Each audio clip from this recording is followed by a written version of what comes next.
One of the highest COVID transmission rates in the world. One of the highest COVID transmission rates.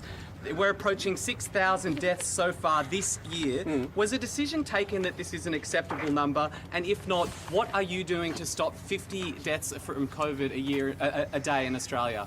Well, there's been 7,853 deaths where people have died with COVID in this country. Say that again. Where people have died with COVID in this country.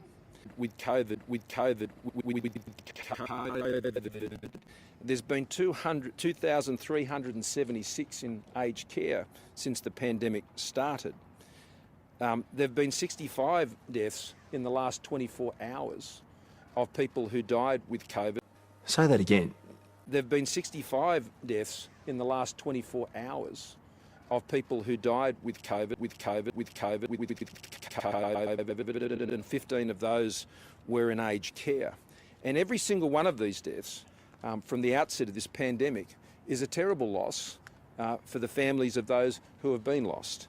Now, you will also know that as the number of case numbers has risen, and that's what was always going to happen, as part of the national plan that we put together with the states and territories, that case numbers would rise.